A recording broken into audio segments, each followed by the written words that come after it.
Good morning students, myself Shivam Arora from Silver Bells, Mansaur, Palampur. Today I am here for chapter number 1, part 3 of chapter number 1 बेटा हमारा क्या था, the Rajput era, the new rulers and the states. अब बेटा आज उसका जो part 3 है हम वो देखेंगे। ओके, पार्ट 1 में हमने बेटा जैसे कि स्टेट ऑफ नॉर्थ इंडिया देखा था, उसके इंट्रोडक्शंस के बारे में देखा था। ओके, आज जो हम देखने वाले हैं उस पार्ट के हम देखेंगे the state of South India. जो साउथ इंडिया के स्टेट्स कैसे हैं वो हम देखेंगे। The state situated on the bank of the river Narmada are called the southern states. अब इसमें बताया गया बेटा के साउथर्न स्टेट्स कौन से थे, ये मोस्ट इंपॉर्टेंट पॉइंट है, टिक कर लो। आपको मैं पूछ सकता हूँ एग्जाम में कि साउथर्न स्टेट्स कौन कौन से थे। The state situated on the bank of the river Narmada are called the southern states. Okay, southern states किसे बोलते हैं स्टूडेंट्स? हम द स्टेट, जो स्टेट बेटा हमारे रिवर नर्मदा है उसकी बैंक पे आए हुए हैं उसे हम बोलते हैं साउथर्न स्टेट्स। अब बेटा in the 8th century the many small and the large dynasty become the independent in South India. बेटा 8th सेंचुरी के अंदर बहुत सारी ऐसी स्मॉल और लार्ज डाइन सिटीज़ थी जो इंडिपेंडेंट बनी थी साउथ इंडिया के अंदर। Let us gate brief information. अब हम बेटा उनके लिए ब्रीफ इन्फॉर्मेशन ले लेते हैं कि कौन कौन सी डाइन सिटीज़ थी। जैसे कि डाइन सिटीज़ थी वहाँ पे चालुक्य, राष्ट्रकूटा, पल्लव, चोला, पंड्या, चेर, इस तरीके की बेटा वहाँ पे डाइन सिटीज़ थी। ओके, उसमें पहले बेटा द फर्स्ट किंग ऑफ, जो सबसे पहला जो किंग था वो कौन था चालुक्य डाइन सिटी का? बेटा जयसिंह था। कौन था? जयसिंह थे। Okay, and the Pulakeshi one a separate independent state was established in 540 with Vatapi it is capital। अब मैं बता दूं बेटा जो पुलकेशी थे उनने क्या करा था, एक सेपरेट इंडिपेंडेंट स्टेट एस्टेब्लिश करा था वहाँ पे कितना 540 के अंदर, और वहाँ पे बेटा जो वतापी था वो उसका एक कैपिटल था। Okay, this dynasty is known as the Chalukya dynasty of the Vatapi. बेटा जो ये डाइन सिटी थी वो ऐसा Chalukya dynasty of Vatapi के नाम से जानी जाती थी। और आज के टाइम पे बेटा इस डाइन सिटी का जो इम्पोर्टेंट रूलर्स थे वो कौन थे? कृष्णवर्मा थे, पुलकेशी वन थे, पुलकेशी टू थे। ओके, इस डाइन सिटी के बेटा 3 रूलर्स थे, मेन इंपॉर्टेंट रूलर कौन थे? Krishnavarma, Pulakeshi one, Pulakeshi two. Okay, उसके बाद बेटा when the power of the Chalukyas of Vatapi become the weak. अब जब चालुक्यस की जब पावर बेटा चल रही थी तो वहाँ पे क्या होता है, जब जैसे ही वतापी वीक होने लगा तो branch of them established in the region between the Krishna and the Godavari reverse. अब उसके बाद उनने क्या करा, उनने एक ब्रांच बना दी जो रीजन किसके बीच में, जो कृष्णा और जो गोदावरी रिवर्स के बीच में से निकलती थी, वहाँ पे उसने एक ब्रांचेस बना दी अपने। ओके, और उसके जो फाउंडर जो बनाने वाले थे उसके फाउंडर कौन थे? विष्णुवर्धन थे। कौन थे? विष्णुवर्धन थे। ओके स्टूडेंट्स, अब there was also known as the Chalukyas of वेंदगी as the Purva Chalukya rulers kept their capitals in वेक। अब मैं स्टूडेंट्स जैसे आपको बताऊं कि उनके जो वहाँ पे चालुक्यस थे उनके भी कुछ एक रूलर्स थे जो किसके अंदर थे, उनका एक कैपिटल था, उस कैपिटल का नाम क्या था? वेक था। जैसे ही मैं आपको बता रहा हूँ कि वतापी और जो वेंगी थी बेटा उसकी एक ब्रांचेस बना रखी थी। जैसे उनने कि Kalyani has a branch of the first Chalukya dynasty. बेटा जैसे मैंने बताया आपको कल्याशी किसका ब्रांच थी? एक फर्स्ट चालुक्य डायनेसिटी की ब्रांच थी। वैसे ही the Chalukyas were found as the Chalukyas of Kalyani. अब बेटा चालुक्यस कहाँ से फाउंड हुए थे? Chalukyas were found on the Chalukyas of Kalyani से फाउंड हुए थे।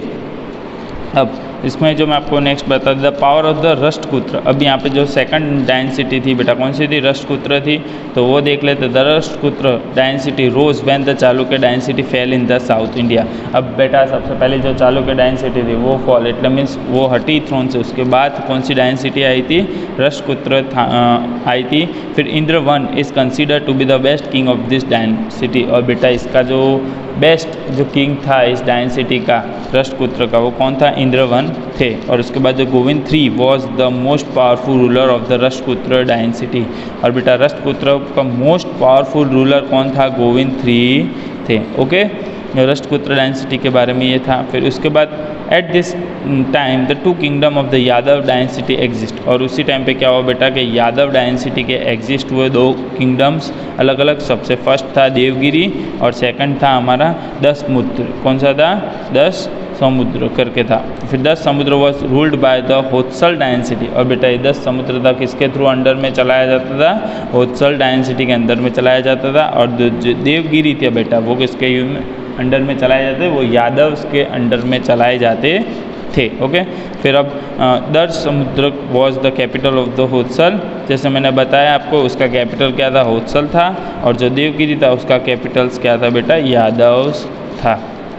आपको ये डायन सिटी के बारे में, सिंगल डायन सिटी के बारे में स्टूडेंट्स याद रखना है, मैं आपको इसके बारे में पूछ सकता हूँ।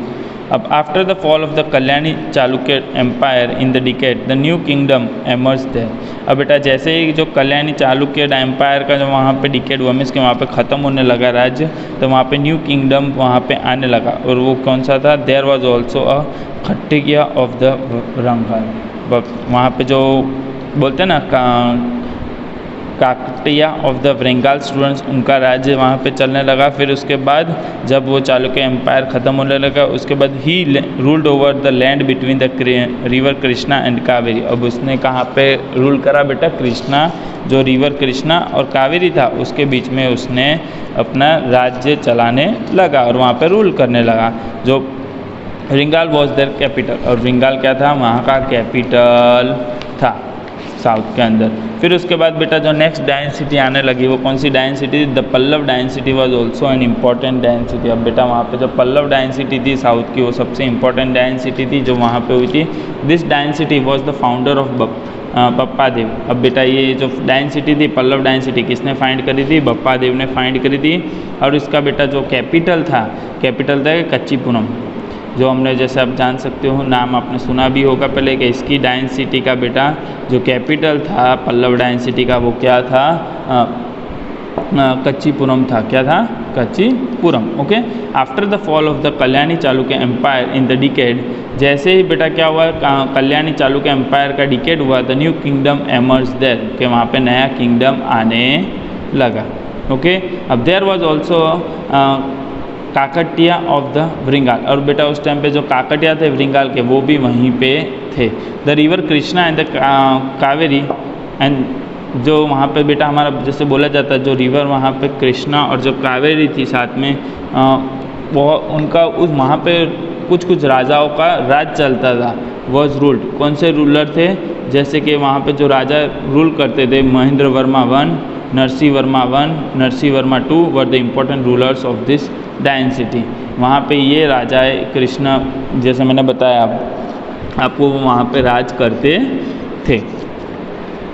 फिर उसके बाद वहाँ पे जैसे मैंने आपको बताया था, तेंजोर, त्रिपचलम, तो Pudukkottai are located in the Jammu, और ये जो तीन थे बेटा वो कहाँ पे आए थे, जम्मू के अंदर आए हुए थे।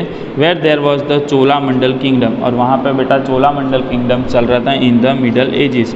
उस टाइम पे मिडल एजिस में क्या चल रहा था, चोला मंडल किंगडम वहाँ पे चल रहा था। अब उसके बाद जैसे कि Tanjore was the capital and the Rajaraja one, the Raja Dhiraj and the Rajendra one were the important rulers of the Chola dynasty. अब बेटा चोला डायन सिटी के ये तीन इम्पोर्टेंट राजा थे, कौन थे, the Raja Raj one, the Raja Dhiraj one and the Rajendra one were the important rulers of the Chola dynasty. The south has also such an accident kingdom Pandya. अब साउथ में भी क्या होता है बेटा, बहुत ही ऐसे एक्सीडेंटल जो एक्सीडेंट किंगडम पंड्यास भी वहाँ पे थे।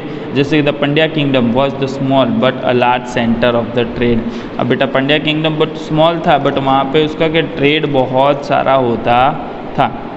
At this time the part of the separate from the Tamil was ruled by the Chera वंश। अब बेटा जब वहाँ पे जब तमिल अलग हुआ तो उस टाइम पे उसको जो राज कौन कर रहा था, जो चेरा वंश थे बेटा, उसके थ्रू वहाँ पे राज होता था और उसको चलाया जाता था। The another name of the Chera is the Kerala और the Malayalam.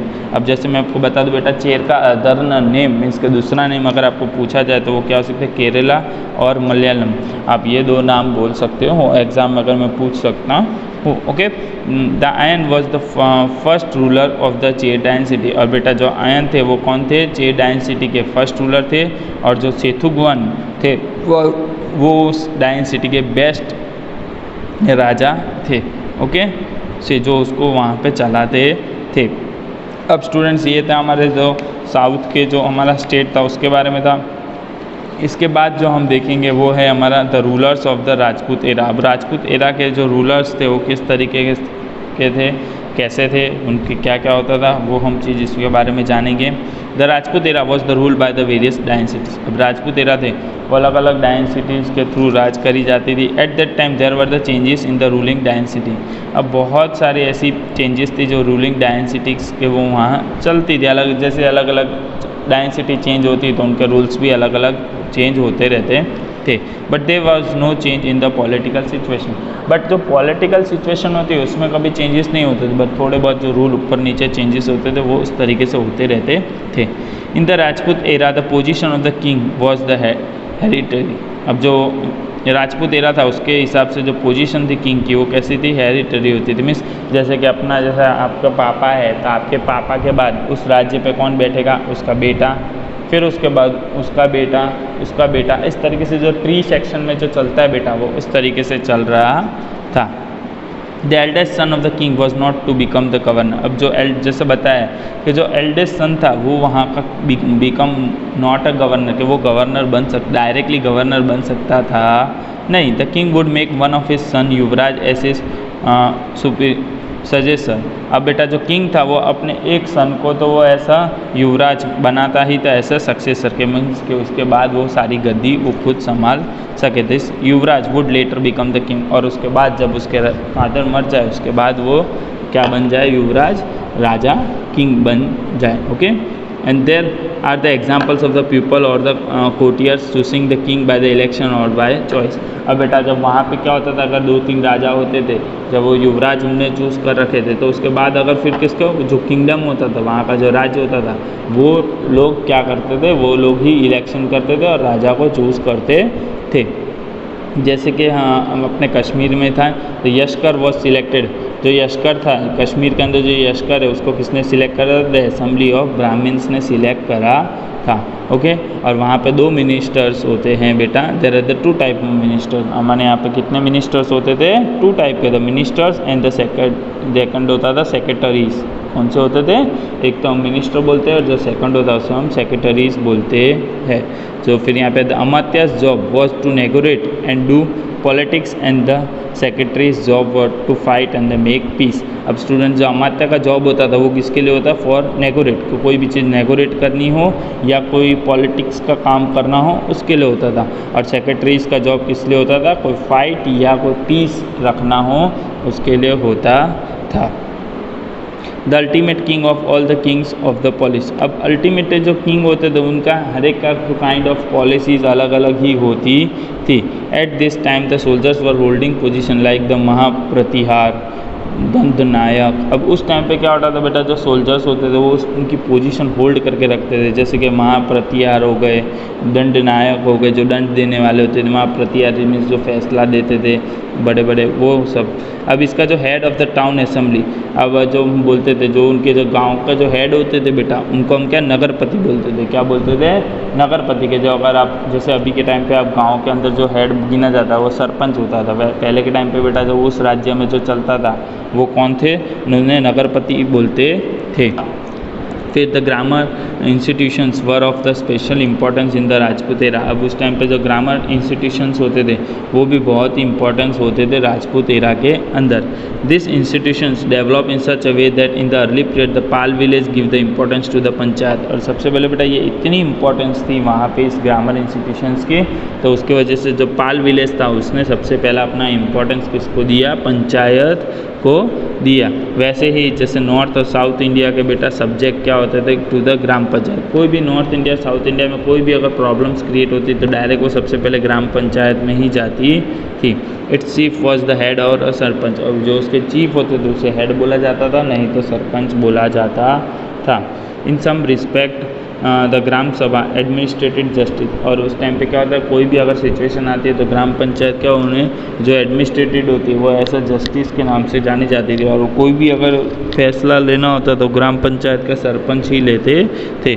But the supreme head of the judiciary in the state was the king.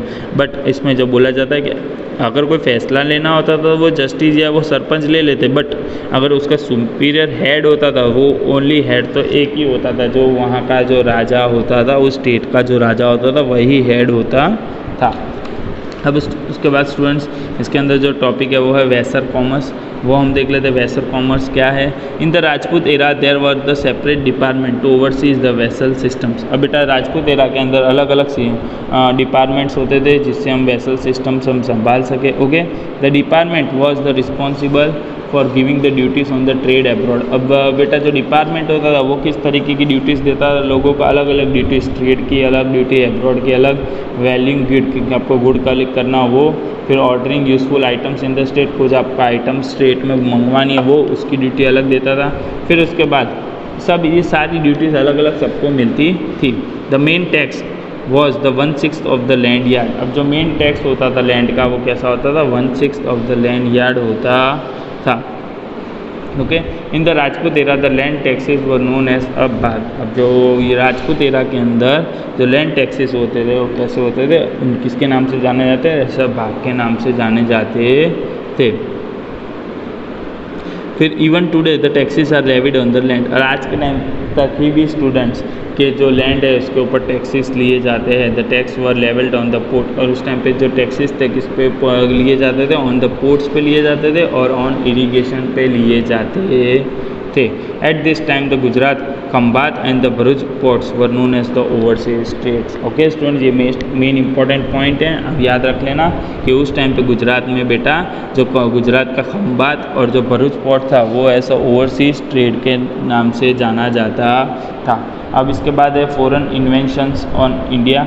अब स्टूडेंट्स, इन्वेंशन मतलब कि जो हम बोलते हैं ना कि फ़ॉरेन से जो आने वाले जो हमला करते हैं जो हमारे पे, उसे बोलते हैं इन्वेंशंस। ओके, कौन कौन से फ़ॉरेन के हमले हमारे पे होते थे इस तरीके के। There were the Muslim inventions in India during the 8th to 12th centuries. अब बेटा 8th to 12th सेंचुरीज़ के अंदर हमारे कंट्री के अंदर जो फ़ॉरेन के जो इन्वेंशंस थे वो कौन थे, मुस्लिम इन्वेंशंस थे। जो 8th सेंचुरी के अंदर Mohammad ibn Qasim invaded the north west part of the India with the aim of expanding the Arab kingdom. अब बेटा उनने क्या करा था, 8th सेंचुरी के अंदर जो मोहम्मद इब्न कसीम थे उनने बेटा हमारा नॉर्थ वेस्ट पार्ट था उसके अंदर उनने जो अपना अरब किंगडम फैलाने की, एक्सपांड करने की ट्राई करी थी। फिर उसके बाद जो Shahabuddin army was also invaded for the north west corner but the अकमल्स could not establish the state power India at that time. अब जो वहाँ पे दो आर्मी दूसरी और भी आई थी, कौन कौन सी आई थी, एक तो अकमल्स की आई थी और दूसरी आई थी साबुद्दीन की आर्मी आई थी। उनने क्या करा था, अपना इन्वेड नॉर्थ वेस्ट कॉर्नर के अंदर थोड़ा अपना पार्ट बना लिया था। बट जो अकबर की जो थी उनने अपना जगह बना सके नहीं इंडिया में। Okay, after that the Sultan Mohammad Ghazni of the Ghazni ruled in the period of 1000 AD to 126 AD। अब उसके बाद जो सुल्तान मोहम्मद गजनी थे, जो बोला जाता है मोहम्मद गजनी के नाम से जाने जाते हैं स्टूडेंट्स, उनने हमारे इंडिया के अंदर 1000 AD से लेकर 1026 AD तक राज किया था। In the period seeing the immense wealth of the India, he made some inventions. Okay, अब वो उस टाइम पे क्या हुआ था, जो उनने वेल्थ थी वो बनाई थी, इन्वेंशंस की थी, साथ ही साथ इमेज वेल्थ ऑफ इंडिया हम जैसे बोलते हैं कि उनने बहुत सारे ऐसे हमला हुए थे बाहर से जो आने के, तो भी इंडिया के लोग उनसे लड़े थे और फाइट करी थी उनने। He use to go for one battle to another and each time he become the stronger and the climb over India. अब मोहम्मद गजनी थे वो हर एक मीन्स थोड़े थोड़े टाइम पे अलग अलग बैटल कर रहे थे, जो बैटल पे जाते वो जीत रहे थे, जो बैटल पे जाते वो जीत रहे थे। तो उससे क्या होता है, जितना जीत रहे थे उतना वो स्ट्रॉन्गर बन रहे थे और उतना इंडिया को अपने कब्जे में ले रहे थे। At this time the ruler of India could not United and form a powerful army. और उस टाइम क्या हुआ, जो हमारे इंडिया के जो रूलर्स थे वो एक साथ मिलकर लड़ रहे थे, नहीं सिंगल लड़ रहे थे, तो उसके कारण क्या हो रहे थे, वो हार भी रहे थे। As a result the 1025 AD he invade Somnath and looted a lot of wealth. और इस 1025 में क्या हुआ, उसने इन्वेड मीन्स के उसने हमला किया सोमनाथ के ऊपर और उसने वहाँ पे बहुत सारा कुछ वेल्थ, जितना पैसा सोना चांदी जो भी था वो वहाँ से सोमनाथ से लेके चला गया। About 1.5 years after the invention of Mohammad Ghazni. अब जब ये सब इन्वेड किया था उसके बाद 1.5 साल मीन्स 1.5 ईयर बोलते हैं ना, 100 years उसके बाद क्या हुआ, the India was again invade from same direction, और उसके बाद इंडिया वापस से सेम यही डायरेक्शन से इन्वेड हुआ। The Indian rulers forget about the previous inventions. अब जो प्रीवियस इन्वेंशन जो मोहम्मद गजनी ने करी थी, जो लूटपाट करी थी हमारे इंडिया के अंदर, वो सारे लोग भूल गए थे। And fighting for the power continue in the Ghazni after the death of the Mohammad Ghazni, और इस तरीके से मोहम्मद गजनी के साथ वो फाइट करते रहे थे। और लास्ट में जब उनकी डेथ हुई मोहम्मद गजनी की, the power did not stabilize, our rulers could not take advantages of his weakness. अब जब मोहम्मद गजनी की मौत हुई स्टूडेंट्स, तब अपने रूलर्स ने क्या करा, उस वीकनेस का फ़ायदा नहीं उठाया और ना ही वो अपना राज्य वहाँ पे जमा सके। एज अ रिज़ल्ट फिर उस रिज़ल्ट पे क्या हुआ, जो शहाबुद्दीन गौरी थे वो वहाँ पे से invade at the end of the 12th century, और वापस से उन्हें जो शहाबुद्दीन गौरी थे वो उनका राज्य यहाँ पे चलने लगा और वो वापस से जो हमला करने लगे इंडिया के ऊपर। The initially suffering some defeats, अब बहुत ही इनिशियली बहुत डिफीट्स सफ़र करने के बाद इंडिया वालों के जो रूलर्स थे, जो राजपूत एरा में चल रहा था, वो finally defeat the Prithviraj Chauhan in the second battle at Tarain मैदान and established power in Delhi. और उसके बाद बहुत सारी डिफीट होने के बाद एट लास्ट जो पृथ्वीराज सिंह चौहान थे वो सेकंड बैटल के अंदर जो थराई मैदान था वहाँ पे वो हार गए थे, और उसके बाद क्या हुआ, उनका राज्य दिल्ली में भी चलने लगा था। जो फॉरेन इन्वेंशंस थे, जो मुस्लिम लीगर्स, जो मुस्लिम के लोग थे, वो जो मुस्लिम सुल्तान थे, उनका राज्य दिल्ली में चलने लगा। Okay students, thank you. ये आपका चैप्टर यहाँ पे फर्स्ट नंबर का फिनिश होता है। Thank you student.